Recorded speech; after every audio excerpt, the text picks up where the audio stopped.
Round number 1, backdrop. 3, 2, 1.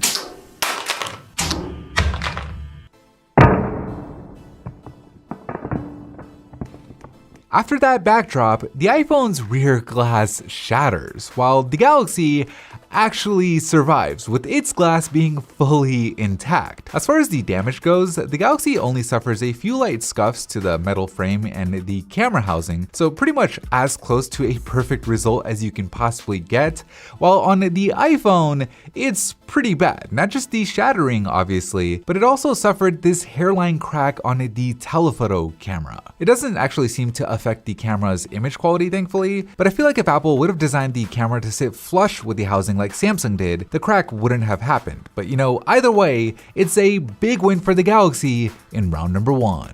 Round number 2, corner drop. 2, 1.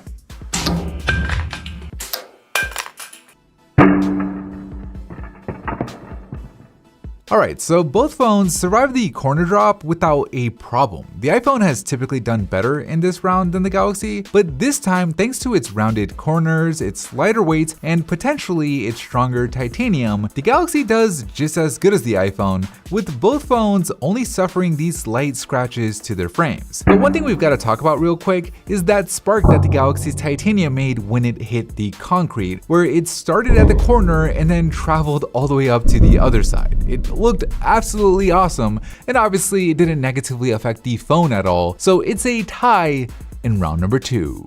Round number 3, face drop. 3, 2, 1.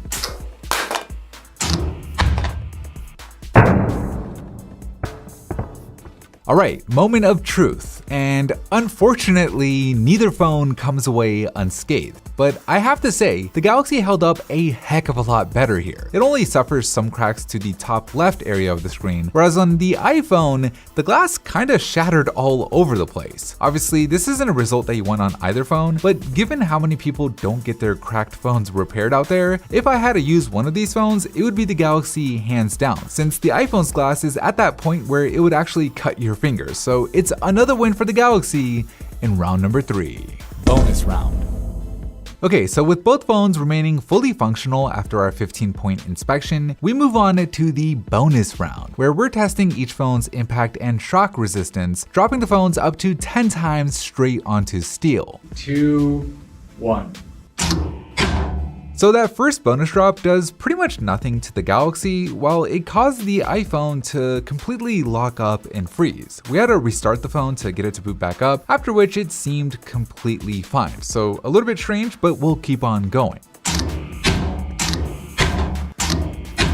3 additional bonus drops later, and the iPhone froze for 2 of them. It's a temporary loss of functionality since a restart does get it back working again, but in the event of a car crash, this seems like it could be an issue. Obviously, we're talking about a sample size of 1 here, so this may not actually be a widespread issue, but it is one that our Galaxy here isn't suffering from.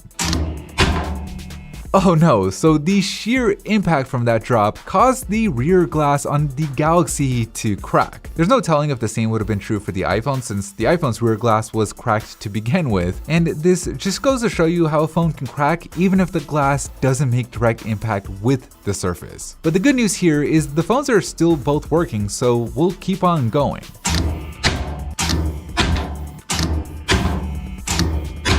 On the 9th bonus drop, the glass on both phones are looking pretty bad, as you'd kind of expect. The iPhone did lock up again, so we had to restart it, but as far as we can tell, both phones appear to be fully functional.